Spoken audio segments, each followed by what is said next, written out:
Čau Filip. Krásny pre deň. teba pripravil ešte jeseň teraz nového letného menu. Keď ti bude chutiť, tak ti ukážem, že odkiaľ máme rybičku. Ja si nemyslím, že toto by mi nemohlo chutiť. Čo je toto? Paradajkové pyré, nakladané paradajky vo vanilke a vanilková omáčka s takou rybacou omáčkou. To som ne, že nikdy nejedel, ale že nikdy ešte nepočul. Tak vyskúšaj a uvidíš. Idem do toho. A toto? To sú tie nakladané paradajky vo vanilke. Prečo vo vanilke? Vanilka je taká svieža proste. Dáva mi to tam taký zmysel v tej ľahkej. To si ty vymyslel? Áno. A tak vymyslené už bolo všetko dávno, už predtým, len my už vanilkové paradajky som ešte nikdy nepočul. Ne, nikdy. Asi sa pasuje to, pohybujeme. ne? V iných kruhoch je to brutálne. Je to také, že tá sladkosť tej paradajky sa zvýrazňuje tou vanilkou. Musí si to dať celé dokopy, jak celok. Ja to najprv vždy koštujem samotné. Jasne. Toho jesetera, to pyré. Ryba je bez kosti? Ryba je bez kosti. Jeseter nemá kosti, jemná. iba chrbticu. Tvorí mi to skoro až taký dezertový dojem. Už ne. Je to taká ľahká, svieža letná chuť. Paradajky, vanilka, dobrá ryba. Je to neuveriteľné. Mne sa ľúbi na tých rybách tu, že absolútne není cítiť, že to je ryba. No lebo to je čerstvá ryba, ktorú máme tu na kúsok, 10 minút od nás. Akože túto s rybou problém nemám. Inak mám, lebo proste nerad sa babrem s kostiami, ale toto keď je bez kosti a ešte to vôbec není cítiť jak ryba. Tá vanilková omáčka tomu dáva taký zámat toho sústa. V tom súste v jednom cítiš tú krehkosť tej ryby, toho mäsa, ale potom sa ti to rozvinie na takú paradajkovú, takú kyselkavosť, ktorú zaobalí tá vanilka. Je to neuveriteľné. Klobúk dole zase. Rozprávaš iba preto, že ti zaplatili? Hej. Ne, kámoš, však ja hovorím to, čo je pravda, lebo však neviem si o tomto nejak domýšľať. Vanilka je hlavne neutrálna chuť, takže keď to dáš aj vlastne tie semiačka do nejakej kyslej omáčky, tak tam máš iba tú arómu, ale tá omáčka stále si zachová proste tú kyslú chuť. Není to vanilkový cukor, je to vanilkový lusk. Preto sa to celé tak pekne snúbi dokopy. No, ja som myslel, že moja najobľúbenejšia ryba tu bude ten pstruh, ale nie, mením to. Toto je moja nová najobľúbenejšia ryba tu. Čím vácej jem tú rybu, tak tým vácej ma zaujíma, že odkiaľ to máte, lebo toto asi není zo supermarketu. To není. Nemáme to zo supermarketu, máme to tu od miestneho lokálneho dodávateľa. Poď, ideme do auta a ukážem ti, kde to je. Poďme.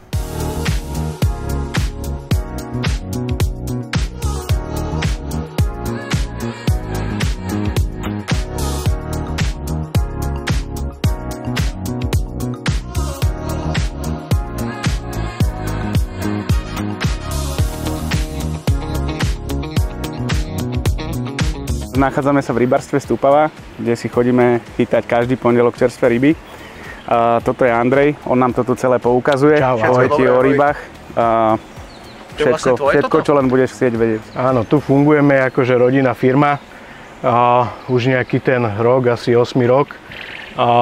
Sú tu rybníky v Stupave, ktoré sú klasickými rybníkami, to znamená, že je tu prirodzené prostredie pre tie ryby, ktoré tu chováme. Chováme tu hlavne ryby, ktoré majú radi chladnejšiu vodu, to znamená pstruhy, jesetere, zubáče, máme tu aj kapre, šťuky a tak ďalej.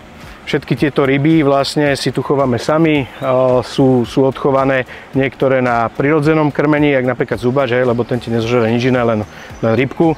A napríklad pstruhy majú prirodzenú potravu, ktorá sem doplaví potok, tuto z Malých Karpát a potom plus teda nejaké krmivo, ktorými sa tie ryby prikrmujú. Je čerstvá, je zdravá, hej, lebo je to naša sladkovodná ryba, žije v tom prirodzenom prostredí, ako som povedal. A není to nejaký výkrmový broiler, hej, že narastie za jak kurčat 33 dní napríklad, alebo jak sviňa za 4-5 mesiacov je jatočná, jak sa povie. Tento pstruh konkrétne tu rastie 16 mesiacov, hej, kapre tu rastú 2, 3, 4 roky. Archívne. Archívne. A preto je aj tá ryba potom samozrejme drahšia vplyvom týchto vecí, ostatných ešte ďalších vplyvov, jak sú predátory, baktérie, choroby a podobné, ktoré sú nevieš tak ukontrolovať ako pri nejakom kurčati niekde v hale. Takže je to s tými rybami také komplikovanejšie, ale za to sú zdravšie, čerstvejšie a ľudia by ich mali jesť častejšie. Všetky tieto ryby si tu jednak sami chováme, jednak si ich tu sami spracovávame z pracovni našej a vlastne ich balíme a expedujeme či už do našej predajne, e-shopu alebo do Bystriku, hej, kde máme ich 10 km, čiže keď tá ryba sa tu v pondelok vyloví, tak v pondelok za 10 minút je na tanieri u šéf-kuchára. Andrej, musím ťa opraviť, to nie je Bystrik, ale je to Bystric, nevieš čítať? Ne, ja som bol trojka, štvorka. Sorry. Chalani, to je vlastne zo starého názvu Záhorskej Bystrice, preto je to vlastne Bystric. Hej? Musím povedať, aby aj na dodáky písali správne. Nech nepíšu Dobre, dohodnuté. Chlapi, tak vyťahnete udice a poďme na tep struhy.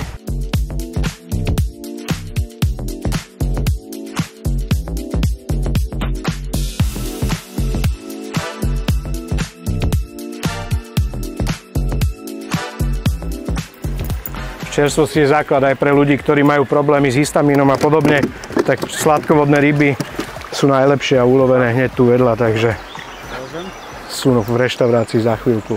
Čo koľko trvá? No však nachytať. Nachytať to? Toto, asi no. Tak pol hodinu. Áno? 20 kúskov, no. Dobre. Ideme na to. To skáče samo. Máš? Výborne. To je taký športovec. To ho pustíme. Ten ešte 2 mesiace potrebuje. Tento nebude na večernom stole Bystricu. Ideš. Vyskúšam ja, ďakujem. Ďakujem. Toto sa môžu dojsť robiť aj normálne ľudia? Vieš čo, máme tu športový rybolov, ale pre takých rybárov, ktorí vedia chytať ryby a chytajú potom jesetere a kapre, vieš, ktoré sú chyť a plus. Bude aj rybolov na pstruhy, a budú si vedieť chytiť aj v pstruhách.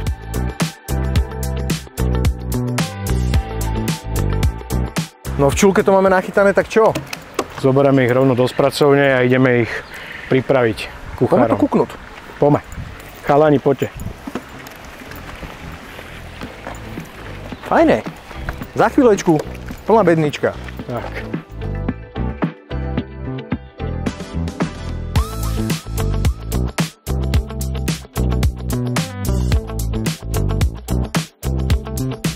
No, tuto je fajnovo. Klíma dobrá. Kde to sme? V jaskyni, v rybárstve Stupava, máme tu 12 stupňov. Sme v tzv. Čistej časti našej spracovne, kde už prebieha to finálne opracovanie tých rýb, to znamená vykostenie, filetovanie, tie čisté časti, ktoré sa s tou rybou dejú. Preto tu musí byť chladno a musia tu byť dodržané všetky hygienické podmienky, preto aby sa tu nezavlekli nejaké choroby, baktérie a podobné veci na tie ryby. Odtiaľto tá ryba už sa naloží buď do bední s ľadom, alebo sa vakuuje a ide teda priamo na pulty do Bystricu pánom šéf-kuchárom na ďalšie zluxusnenie. Pochopil som dobre, že tú rybu vykostuješ teda ty tu? Niektoré ryby vykostujeme my tu, niektoré ryby si potom vykostujú už zákazníci sami. A dokážeš vykostiť tak rybu jak Peťo? Rýchlejšie, ja mám na to stroje. Fakt? No jasné. Môžeme si to ukázať. Dobre. No čo teraz? Teraz tieto ryby už v podstate máme opracované, dáme ich do bedničky a chalani si ich berú do reštaurácie.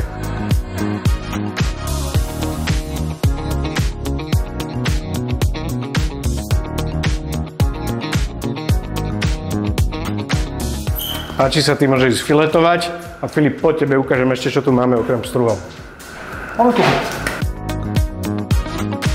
Ja ťa vítam aj u nás na predajni v Stupave, kde teda okrem všetkých sladkovodných rýb, ktoré si tu chováme, či už celé ryby alebo filety spracované z pracovní, máme aj morské ryby, ktoré si tu vozíme od vymyslu sveta cez celé tu nejaký mečúne, ktoré tiež spracujeme, dáme ich sem na pult a vedia si ich ľudia priamo čerstvé kúpiť tu u nás v Stupave, čiže nielen v reštikách, ale aj na predajni a na e-shop. Ja kúkam, že ten sortiment je obrovský, od mušli cez ozaj, že všetky ryby, to som nečakal. Sú tu ryby z celého sveta, takisto aj produkty z celého sveta. Že jak spoznáš, že je ryba čerstvá? Takto ve výlohe. Keď dojdeš do výkladu, tak prvé znaky sú to, že tá ryba není oschnutá, že je lesklá. To je prvý znak. Druhý znak je taký, že má krásne vypuknuté lesklé oči.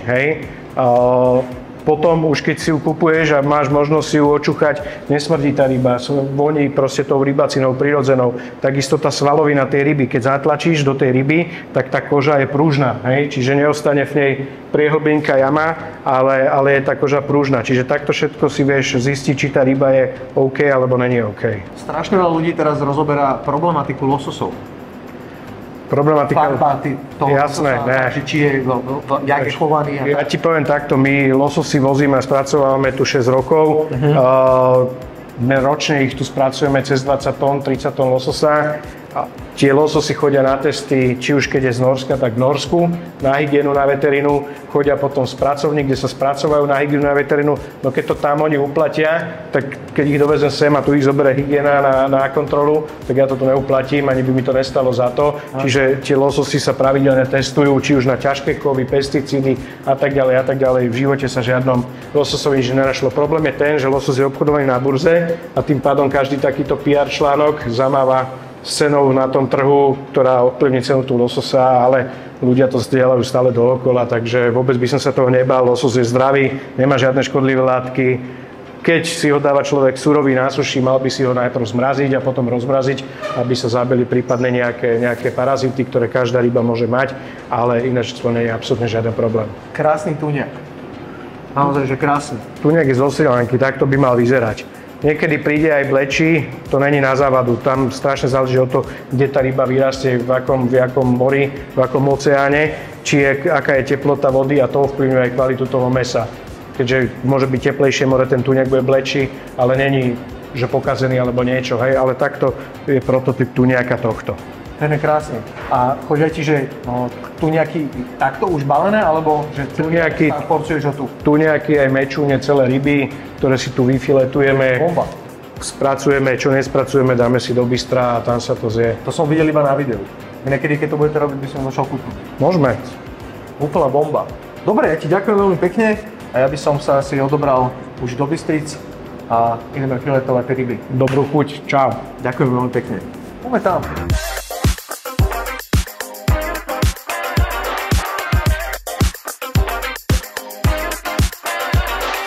Kuriatka, my sme sa presunuli zo Stupavy zase do reštaurácie Bystric, Záhorskej Bystrici a teraz nám Peťo ukáže, jak správne vyfiletovať pstruha, aby nemal ani jednu kost. Poďme na to. Rybičky sme si už vykuchali v rybárstve. Keď filetuješ rybu, musíš mať strašne ostrý nôž, aby si sa nedorezal. Ty máš podľa mňa všetky ostré, áno? Mali by byť. Výborné. A mierne si ju osušíš. Zobereš nožiček, zakrojíš za touto plutvičkou, prerežeš. Ja to kostím od hlavy až po chvost, dávam to na jeden šup, niekto to vykosťuje, že si to nareže, potom dorežete tie kostičky, ale ja to dávam vlastne takýmto systémom. Chytíš si to pevne, tie prsty si necháš pridvihnuté, potom si ruku presunieš sem a pomalinky takto máš spravený filetík. Otočíš rybičku, zase zarežeš na tej istej strane a to isté vlastne spravíš po tejto strane. Pomalinky ťaháš po tej chrbtici, tam cítiš tie kosti, jak to puká a máš ďalší filet. Krása. Toto použijeme na vývar, to nevyhadzujeme a teraz sa môžeš predviesť. Idem do toho. Páči. Pravak. Tak túto rybu si môžeš otočiť takto. Výborné. Tu nás zakrojíš pri tej plutve až po tú chrbticu. Výborné. Dobre. Tak. Toto si tu prerežeš. Otočí nôž, alebo takto, no. Tak. A mierne zakloníš nôž a ideš po tej chrbtici. Môžeš si to prechytiť sem teraz, aby si sa neporezal. S takýmito nožmi to ide jednoducho. Veľmi. Otočiť a to isté. Zase si to prechyť sem, aby si sa neporezal.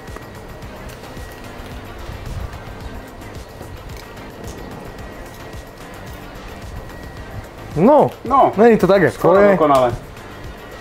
Ale niečo zemná bude voľa kedy. Toto odložíme na vývar. Výborné. Teraz čo? Dobre. A ďalší krok. Vyrezať si tie kosti od brucha. Nájdeš tie kosti a pomalým pohybom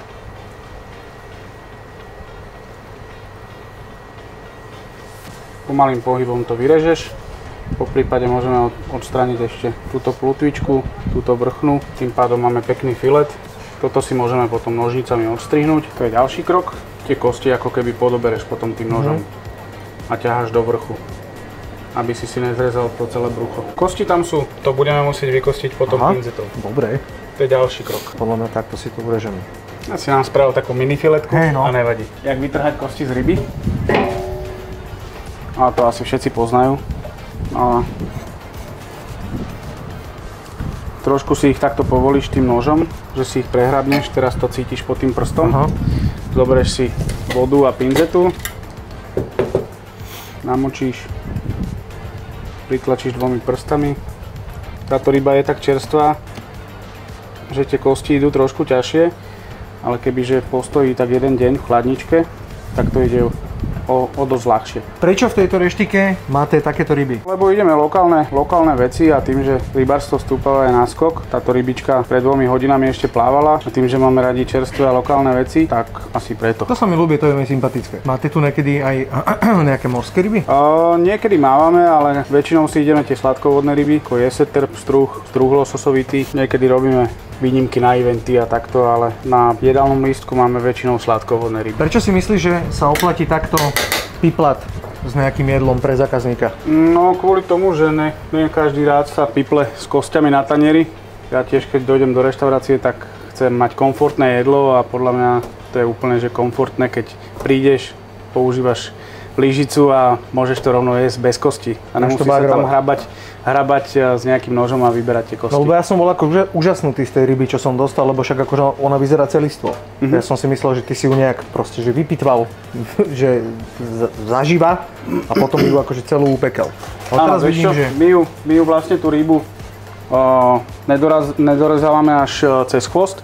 Na chvoste ju nechávame v celku, otvoríme ju, vtedy to vyfiletujeme, vytrháme kosti, takže tým chvostom, tou zadnou plutvou je tá ryba spojená. Tento vyskúšam ja, dobre? No dobre, poď, prehrabni si tie kosti. Toto dávaš robiť brigádnikom, alebo robíš to ty? No, väčšinou to robím ja. Tak už to potom chápem, prečo je tu dobrá tá ryba. Keď tá ryba dojde takto v celku, tak vidíš aj na tých očiach, nemali by byť zakalené, mali by byť krásne číre a tie žiabre by mali byť krásne rúžové. No a práve sme si ukázali, jak sa pripravujú rybičky v reštaurácii Bystric. Peťo, ja ti ďakujem veľmi pekne. Ja ďakujem. Za toto obohatenie môjho života a vy by ste mali určite dojsť okoštovať. My s týmito videami nekončíme, lebo Bystric má ešte veľmi veľa takých lokálnych dodávateľov surovín, čiže čakaj ďalšie videjka.